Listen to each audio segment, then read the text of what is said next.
This one, number 80, introduces a war theme that develops much later, through much of the later part of the poem, including one section which is nothing but an alphabet of battles, A through Z.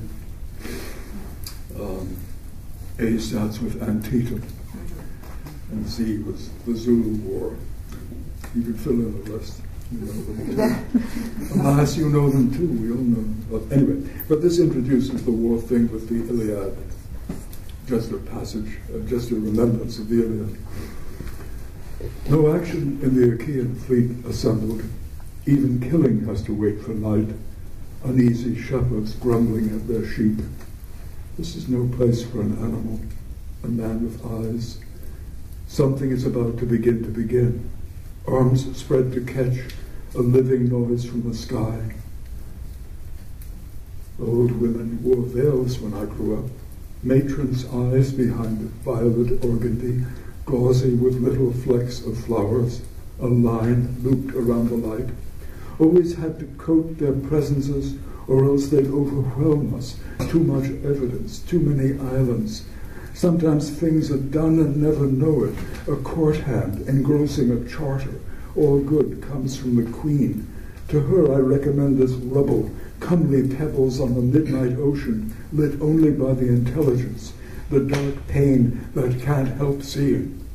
And it is only that special pain that sees, only the pain that understands the door.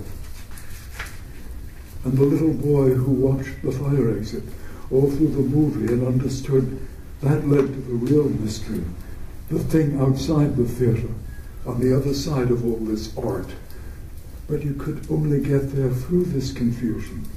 There, waiting for him out there, a thing in a world of things. A thing is patient.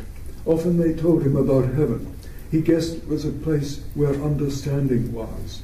They knew the answers and they told you, and you saw the backside of the moon. But what if the dead are as dull as the living? What if nobody knows? What if there's nothing really there, and you have to make it up new every time? Or bring it with you, knowledge squeezed through confusion, like a child being born into this world.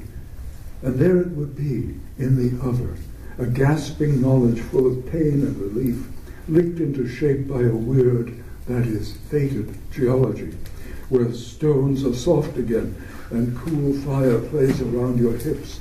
And it isn't about knowing at all, it's about saying. A poem is a Ouija board without the wood. It shows you where you want to go. The sea is no color but the sky. Try it, drink it all down, and see what colors are left. Words are always looking for silence. A text always in love with the end of itself, gnomic palaver, meat on your plate, then forget theory.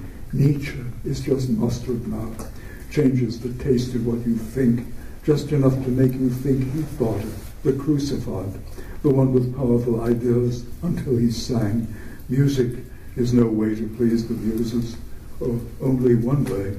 And watch the waiter move, and the hostess perched behind the reservation book, and TV crews devouring the same stew we thought was our food, our life, our destiny. We have no destiny. We only have what we found in a book, the taste in someone else's mouth. When we say, I love you, and they say nothing. And what is there for music to say? The philosopher collapsed in the street. The philosopher endured a restriction in discourse. We do not know the words he said in that condition. Sun and moon go hide and seek. You grow up part of a time machine. We're at the stage where only kindness helps. Publish it not in the streets of Ashkelon.